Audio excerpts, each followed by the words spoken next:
Have you ever wondered how to maintain great posture and avoid the aches and pains that come with getting older? In today's episode, Dr. Sara Jayne and I will explore the stretches, exercises, and habits that you need to stay strong, upright, and pain-free for years to come. Plus, you're going to learn how to tackle lower back pain, improve posture in a world dominated by smartphones, and hear an inspiring message about self-care from a mom with 3 boys.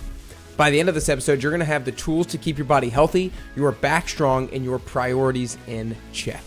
Before we dive in, if you're listening on the Apple Podcast app or on Spotify, make sure you hit that follow button. And if you're watching on YouTube, make sure you hit like and subscribe down below.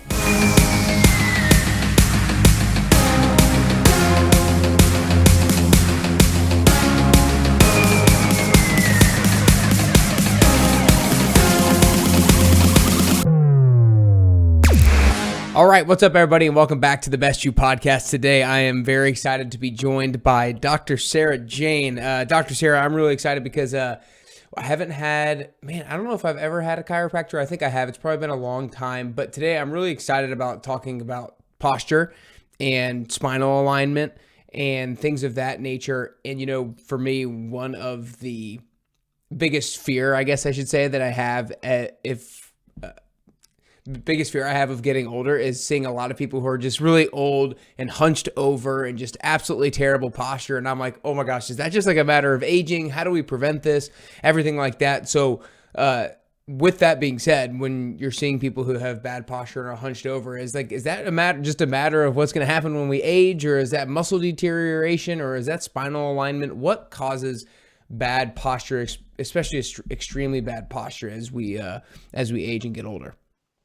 So first, thanks for bringing me on. And actually, usually when I'm on a podcast, I've never been asked that question. So I'm excited because that is a very important thing, actually. I like to tell people that they can compare their body to a car. So a lot of times people take care of their car better than they take care of their body. And we get our oil changed and we put windshield washer fluid on and we go through the car wash. But it's so funny that when I see a lot of people, they've got 4 flat tires. And, you know, they're hobbling in and they said, why don't you come in for a tune-up? Like, why do we wait till we have 4 flat tires? And usually people just think, well, if I don't have pain, nothing's wrong.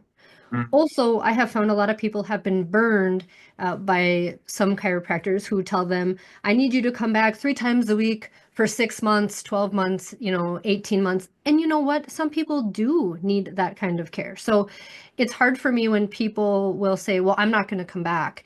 I don't need that. So I'm laying the groundwork there to answer your question, because I had a friend one time and he said, if a chiropractor ever told me to come back, I would never come back again.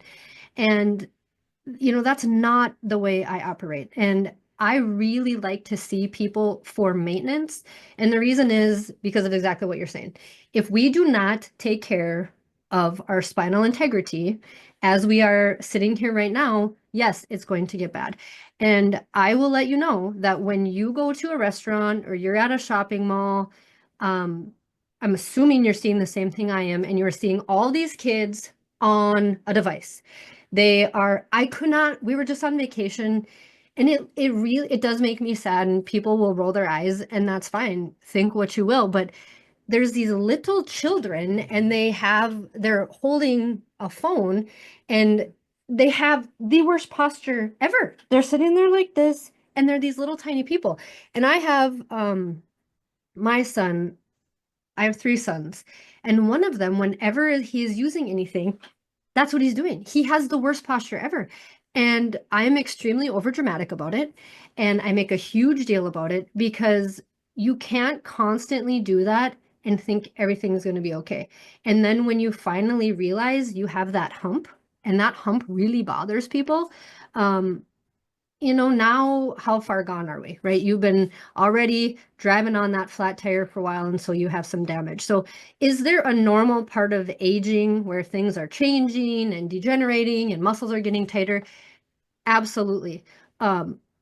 Seeing your social media and how you live your life, I think you're probably going to age well because you're taking care of your vehicle. You're stretching, you're exercising, you're not taking everything I like how you take everything in small doses, and that's what people need to do. Like if you are used to, being on your phone every day, all day, and that's what you have to do, then I need you to start holding it up instead of, or get a little stand and make sure you're looking at it because that's catching up with people for sure. Yeah. Is that a matter when you see somebody with a big hump? And that's the exact reason why I brought up the question, because when you see that, I'm like, oh my gosh, it's just, it's just not pleasant to the eye. And I really feel bad for the people who have that, because it just, not only is it not fun to look at, I'm sure it's not very comfortable either, and just it obstructs you from doing a lot of different things that you might want to do. Is that mainly a like skeletal issue over time? Is it a muscle issue over time, or is it a combination of both? How does that happen? I'm going to say a combination of both. Like if you're seeing a real hump, like right at the top of the spine, sometimes that's more of a fat pad, and sometimes that can be a hormonal issue for people.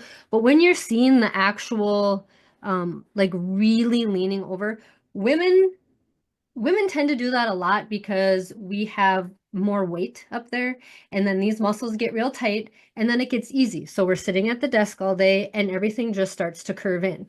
And there's some really simple things to do, but it's funny that no one has time to do it until now it's really a problem, and now we have to try to do it, and the results are so very slight. So for anyone who is listening who is thinking, yes, I think about this, I work at my computer all day and I always feel tight in between my shoulder blades, a foam roll, not a pool noodle, because a pool noodle is just a little too squishy. But if you get a foam roll and you lie on it against your spine, men and women, and you just try to open up your chest, and I will even tell people, if you like to watch the news, lay and watch the news. If you have a show, if you listen to a podcast, whatever you do, take some time, relax, and try to stretch. Um, that is beneficial. That seems very easy to do, but it's not. It's Yeah. not easy for people to do. So I do think, personally here, I see it a lot in women, because of the excess weight and whatnot, but it happens in all people. And correct, sometimes it is a structural thing, and there is nothing you can do about it. But when those muscles get tight and they get tight over time, that's what your body does. It compensates in that position.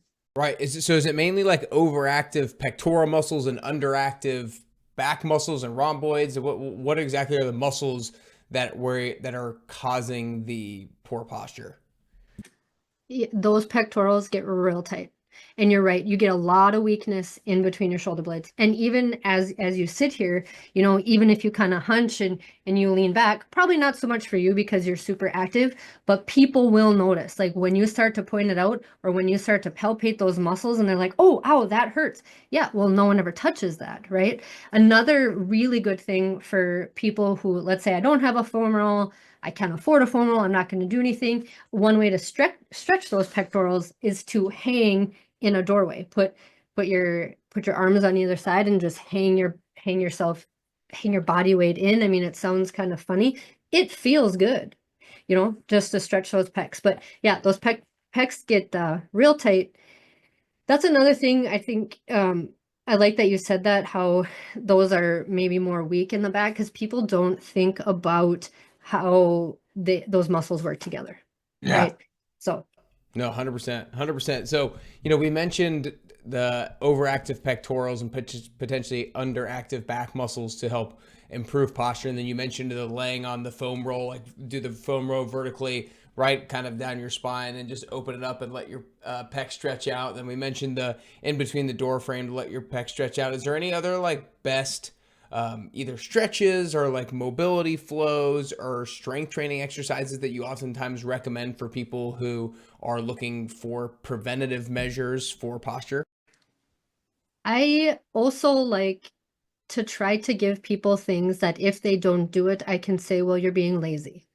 And be I find, and you have probably found, that sometimes when people try to change habits, or let's say they want to lose weight or they want to work out, they are all in 150%, um, but it's too much and they fade real quickly.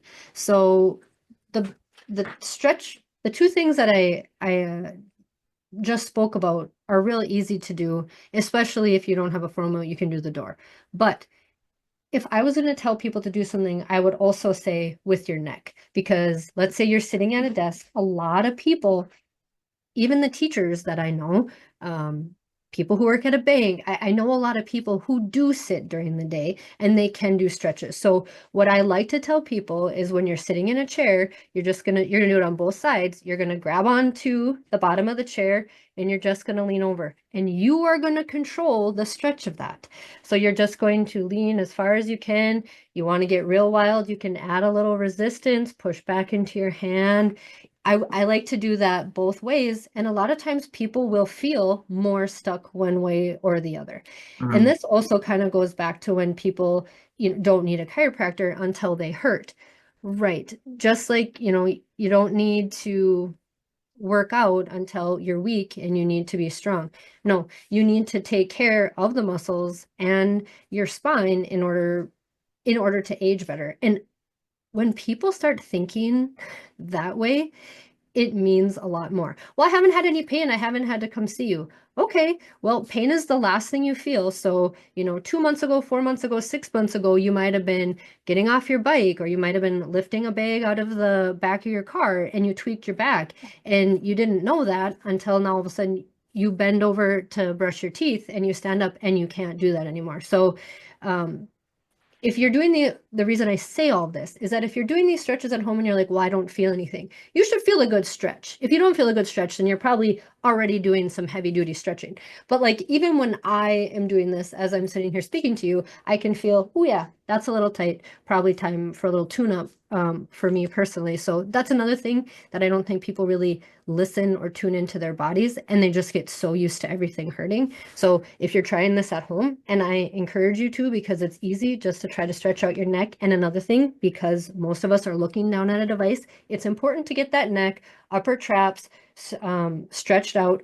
And even when you're sitting, just right now, feel how you're sitting and then relax your shoulders. And a lot of people are like, oh yeah, I didn't realize my shoulders were, yes, we need, get everything to relax, because if our upper traps are tight and then our SCMs are tight, and now we really have that anterior head carriage, which is not going to help between the shoulder blades, also not going to help those pecs. Everything just kind of connects together. So uh, sit in your chair I mean, you can even do that at a restaurant. And I mean, if you really think someone's going to look at you funny because you're stretching over, I've seen a lot worse at a restaurant. Yeah. No, I think, just doing that, I'm like, man, my neck could definitely use a little bit more stretching. I don't really stretch out my neck very much, but I definitely should start doing so. And no, what you pointed out, especially with, I mean, I'm 29, so it's not like I can say that I'm not young, but like kids, I feel like young kids now all the time, they're just like this. I feel like it's going to be a worse and worse and worse and worse issue as we go throughout time, because people are doing more of that. Hopefully, people are doing more like standing desks, and hopefully, people are aiming to are being aware of this more and more as well. So they're taking preventative measures. But yeah, it's just I feel like it's going to get worse over time. Absolutely will. And I think arthritis in the hands is going to be worse because it's constant. Mhm. But I So if I prefer to adjust when I adjust someone. And if you go to a chiropractor regularly, I would encourage you to do this. I like to adjust wrists and elbows and the hands and the feet, because think of everything that does on a daily basis. I mean, your feet are carrying you everywhere. And if you don't have a good foundation, then that can cause knee pain and it can cause hip pain and it can eventually cause back pain. So I really like to adjust all those little areas too, because I think that makes a big difference. Yeah, well, so what does an adjustment of wrists, elbows, hands, and feet look like? Slash, like, what are things that people can do at home to stretch those things out and ensure that I guess, the tightness of them is not negatively impacting other parts of the body? So the only, honestly, I really haven't given many like wrist stretches, but if someone is doing a lot of repetitive activity, so I would say like a mechanic, sometimes my people who are sitting at a desk a lot, I will just have them do a real basic stretch. They're just pulling their hands down and like really stretching that area. Have you ever been adjusted before? I have. It's been a long time actually, though. Okay. Too bad this wasn't like an interactive thing where I Right. could have done that because it's very gentle. So I think in the chiropractic world, sometimes it can be difficult because if you've gone to a chiropractor and you've had a bad experience, then I'm not going to go again, right? Like if you go to Right. someone who's really rough, I felt like my neck was going to pop off. Yep. Or, maybe they dug into that muscle a little too much.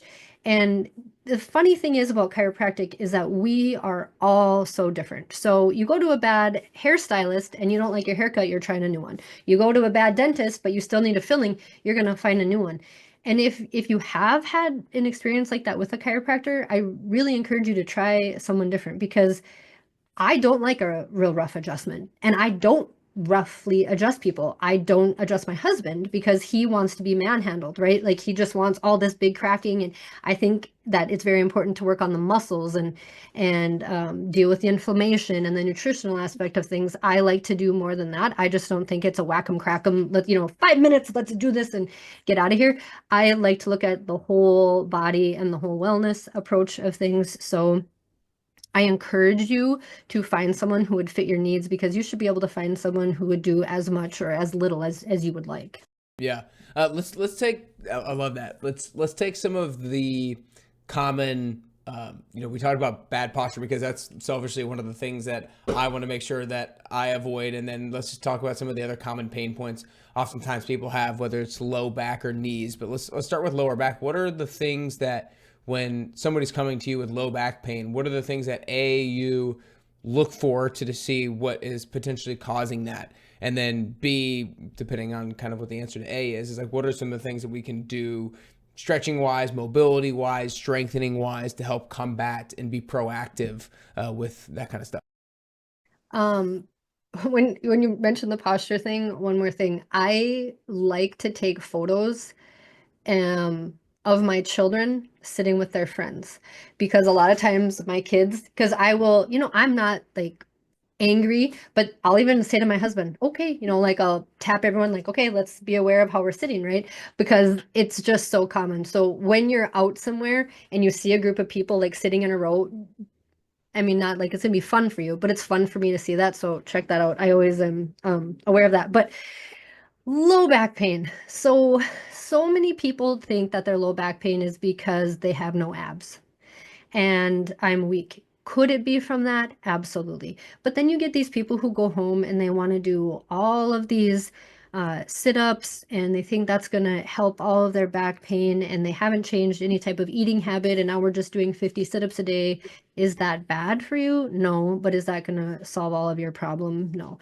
I would say the majority of chronic low back pain that I see is inflammation. And obviously, our low back, think of when you bend. You're bending at the low back, right? How often are you bending? All the time. You're putting on your shoes, you're grabbing something out of the car. It's non-stop bending.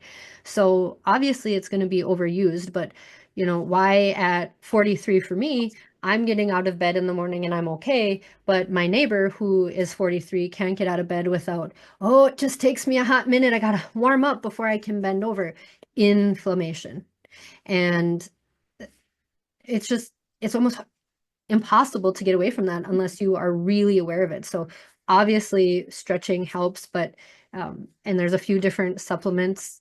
I'm really big on you have to practice what you preach. So if someone is coming in and saying that they have all this pain and I'll recommend, let's say fish oil, because I think fish oil is really good for inflammation. I take that daily. Everyone in my house takes it daily. You need to think about it. I obviously think that the regular maintenance tune-up adjustment is good, but I'm not okay with just saying everything is due to, oh, I need to lose some weight. Yeah, well, a majority of people probably have 5-10 pounds that they can lose, but that isn't the only problem. So structurally, you got to get that taken care of. Yes, you have weak muscles, but I would take care of the structure part of it first. And I would definitely take care of the inflammation. And people, I live in North Dakota, so it's cold outside. When someone comes in here and I tell them to go home and ice it, you know how many times I have had it's usually a guy will say, well, can I ice it from the inside tonight when I have a drink? I'm like, well, no, I need you to lay on that ice. And No one wants to lay on ice. Everyone wants to sit on heat. Everyone wants to lay on heat.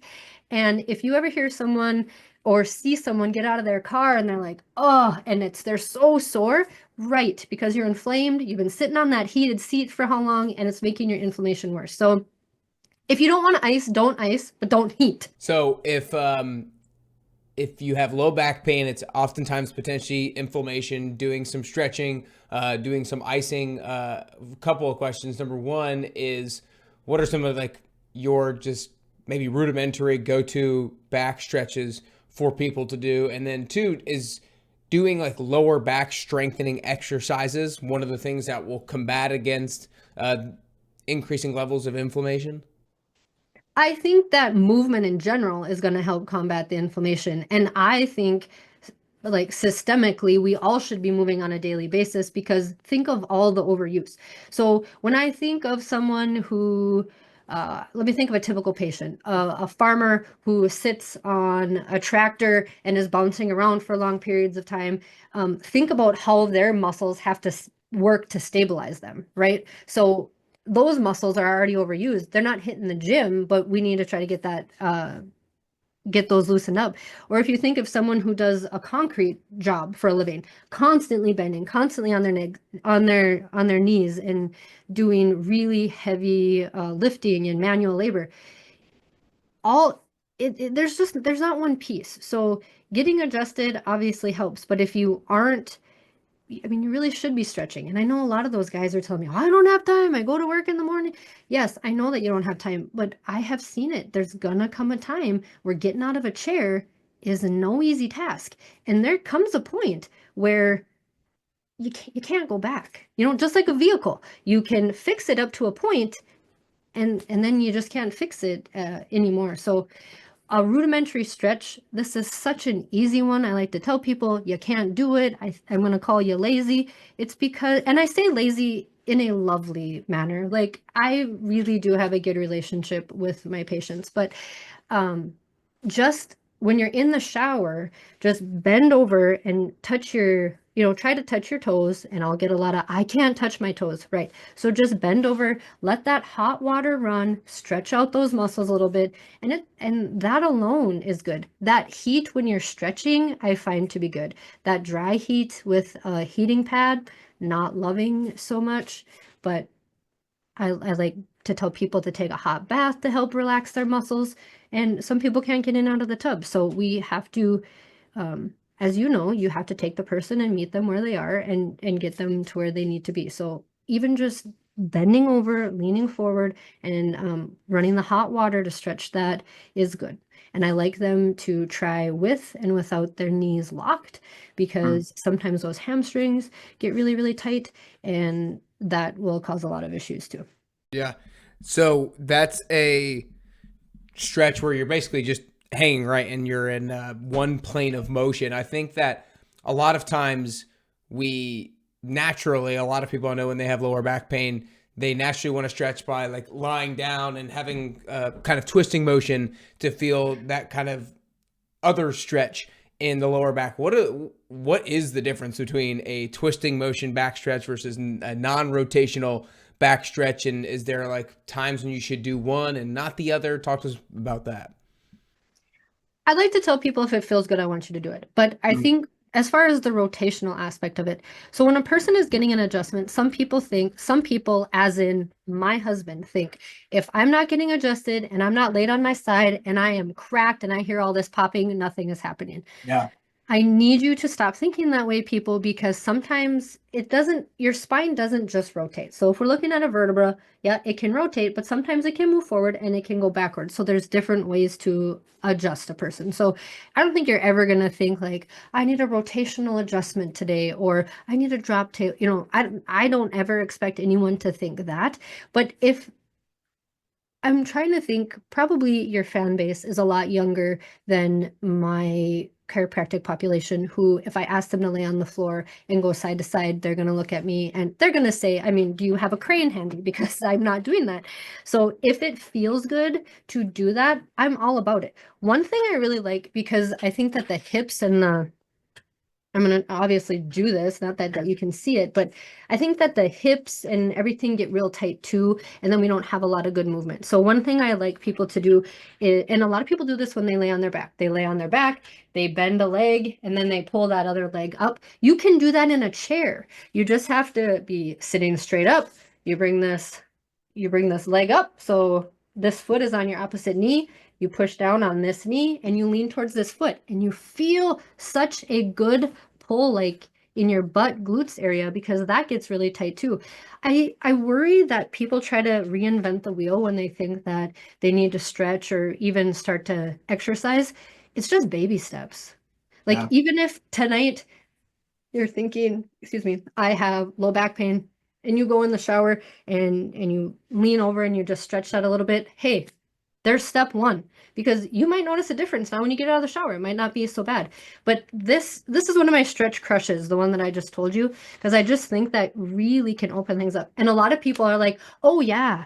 And they do it and they lean towards their knee, and I'm like, "No, no. I need you to lean towards your foot, because that's when you're really starting to feel the pull over in their butt." And if they're not feeling it in there, well then we need to keep doing it until we do start to feel a pull. Yeah, no doubt, no doubt. Like I love what you said. With a lot of people try to reinvent the wheel, they feel like they need to come up with some sexy stretches and mobility stuff and new exercises. It's like there's some tried and true things for a reason, and so don't try to get too fancy with it, and just stick with the rudimentary stuff and do that repeatedly, and you'll see a whole lot of benefit from it. What are some of the other, I guess, kind of zoom out talking about high level? Like I want to ask you personally, what are some of the things that, or what are the areas of your body that you work most from a mobility and a flexibility standpoint, so that things stay loose and mobile as you get older? Well, I incorporate a lot of different things into my day. So one new thing I've incorporated into my life is a grounding mat. Have you ever used one of those? I have not used a grounding mat, but I know they are. So, I've heard about those for a really long time. I really like it. We also act like we are in our upper 80s and have a bed that elevates the feet, and because lying flat was a little difficult for us. But I will say that even now, we were gone over the weekend and I was able to lie flat and be just fine, even without the grounding mat. So I think that for me personally, reducing the inflammation on an overall basis was a really big deal. I also want people to know that, like, people like you and I, we are huge advocates for health and better living and for people to live their life, a good life in general. And we are very aware that we can't help absolutely everyone, but the people that we can help, we take a lot of stock in, right? And it's just such small things that people can start with. So do I want everyone to go online and buy a grounding mat today? No, because it's not the cheapest thing, and they're kind of hot, to be honest with you, to sleep on. But it's I think everyone needs to find out what their big thing is. So my big thing is I want to age well over time. And I see a lot of people who have been really hard on their bodies, and through no fault of their own, because if you don't know better, you can't do better, right? And so if you've just had Coca-Cola 3 times a day for the past 35 years, that's going to do some damage, right? But now we have enough research to know that if you have a Coke here and there, you're going to be fine, but maybe 3 times a day for decades on end is not a good idea. So I just think it's really important for me to take care of my inflammation. I get regular massages. I get adjusted regularly. Obviously, I think that people also need to realize that stress is going to take a toll probably at some point in your life. And if you get off track with your workouts or your good eating habits or your meditation or whatever, I want people to realize that they can get back on that train at any time, because I think sometimes stress derails us, and then we kind of lose what we're doing. So eating is a big part for me because I can't have gluten, so No, no, that's great. That's all great. You brought up the sleep thing, how you guys have a bed that elevates your feet or whatnot. Actually, this was the topic that I wanted to cover, and this might be the last one we cover today. Is sleep posture. So many people. I feel like I've heard so many different times people say the sleeping on your back is the best, or sleeping on your side is the best, or sleeping on your stomach is the best. Like I feel like I've heard it all from different people at various times. Is there a from your opinion or experience, or your knowledge base, a best way to sleep from a spinal alignment standpoint? I can tell you that my patients that seem to have chronic back pain usually are stomach sleepers. And Mm. that could be neck, middle, or low back. You could go to a different practice and they might tell you something else, right? Um, but when you lay on your stomach, we're kind of the curves and everything are just kind of in a different position, and then our neck is kind of in a weird position. And I have seen a lot of stomach sleepers have a lot of chronic pain. I prefer to sleep on my back personally. Um, but I have a lot of side sleepers, and people always say, "Well, I know it's bad to sleep that way." And then I'll say, "Well, why is it bad? Like what is bad?" Because if you have proper support on your neck and your neck isn't all weird, I don't know necessarily why that's bad. So I don't like to tell people what to do in that area, because some people will flat out say, "I can't sleep unless I'm on my stomach." Okay, well, I mean, then maybe we're going to need to do a few other things to keep you from having all that pain. So I do prefer to sleep on my back, but Yeah. Awesome. Yeah. Awesome. Yeah. I've become a back sleeper over the last few years too. And I mean, hopefully most of the time I don't have back pain because I'm active and do stretching and do the right strength training stuff. But I would assume that some of it is because of the sleeping as well. But last question today, Sarah, as you know, you mentioned beforehand, you're a mom of three, and there are a lot of moms and parents who listen to this who are very busy and don't have time for things, and uh, health and wellness and fitness and themselves, taking care of themselves, can often take a back seat because of all the people that they're trying to take care of. What are some of the things that you do and words of advice? I know you're probably obviously not perfect like everybody, but what are some of your words of advice to the people out there who are parents of young kids for how to prioritize themselves and how to prioritize their health? I really like to say you are the foundation. So if you do not take care of the foundation, the rest is going to crumble. So obviously I relate pretty well to moms because that is that's my stage of life right now. But, when I have a mom come in and I'll say, "I'm glad that I get to take care of you today because you are always busy taking care of someone else." And they are, right? Because moms are always putting someone else above themselves. If someone has a headache, a backache, they sprain their ankle, mom's bringing them in, but not necessarily has mom taking care of herself. And when we take care of ourselves, when we go work out, or when we're eating healthy, and when I say when we're eating healthy, I think it's difficult when people are on fad diets and then you're out to eat or you're eating a supper, and then we make a big deal of, "Well, I can't have that. I'm on a diet. I can't have that." I don't like that because we're setting, I don't know, those fad diets just usually don't work. So, how long are we not gonna eat this? For 3 months, and then we're gonna be on to the next thing. So I think it's so important to just be consistent and be healthy consistent, because when your kids are watching you exercise on a regular basis, or when they're watching you eat healthier foods, you are ingraining what they're going to do in the long run, right? So if I were to drive through McDonald's, if I were to pick up my children and we would drive through McDonald's, everyone would be like, what are we, where are you go? Why are we here? But if we were to need something to eat and we're going through Jimmy John's, no one's going to think anything of it, right?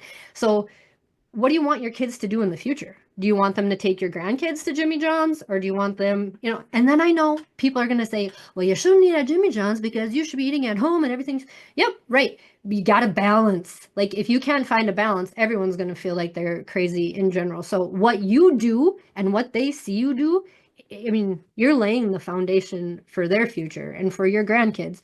And I like to remind people that it is difficult. When you need to lose 20, 30, 50 plus pounds, that is not easy. And having all that extra weight on your joints, with your organs, it's not easy. And same with kids. If children are obese, that is not easy to come back from. But when we start out with good habits, it's a lot easier for our future. So it's important. It is important to take care of yourself, because if you go down, there Same, I mean, dads, you are just as important. But I know in my household, I am the one who does the majority of the cooking, the grocery shop, and taking care of the kids because my husband has a very busy job. And if I go down, we're all in trouble. So you got to take care of yourself. No, I love that you are the foundation, and if the foundation crumbles, everything crumbles. That's great. This has been awesome today, Sarah. I've really appreciated all the knowledge with posture, with other pains, neck pain, back pain, all that kind of stuff. Some of the stretches that you have proposed, from the stretching in the middle of the doorway to the neck stretches to the lower back stretches. This has been absolutely great, and I know it's super valuable for a lot of people. And people, like she mentioned, like, don't wait until you're in pain to do some of this stuff. Do it proactively rather than reactively. If you're listening to this podcast, you know that. It's always easier said than done. Common sense is not always common practice. So, and this is for me too, right? Like, continuing to stretch, continuing to do some of these things proactively is absolutely critical. So we're not walking around with big hunches on our back when we get older. But this has been great. You guys need to go make sure you follow Sarah on Instagram at Klein Chiropractic Wellness. I'll have that in the show notes, and her website is drsarahkcw.com. Is there any other good place where people should go learn more about you, Dr. Sarah? I think those are the best places you're going to find me. Great. Awesome. Well, this has been great. Remember, guys, take care of yourself. Also, remember that not all chiropractors are the same. If you have had a bad relation or a bad experience, I should say, with one, then go try another one and do some of these proactive measures so that you can be as pain-free as you can possibly be as you get older, so your posture can be aligned and everything like that. But that's all we got today. Dr. Sarah, thanks so much for the time. Appreciate it. Thank you. What an insightful conversation with Sarah. I tell you what, I selfishly was so excited going into that episode because I'm not going to lie, for whatever reason, I think one of my biggest fears is getting older and having a hunched back. I think it's because I always see myself as somebody who is fit and active and healthy, and I just see those people as almost like the epitome of not fit, active, and healthy. And so all of that practical advice with maintaining good posture, managing lower back pain was so insightful for me. And I love how we finished with prioritizing your own well-being as a parent, because you are the foundation of your family.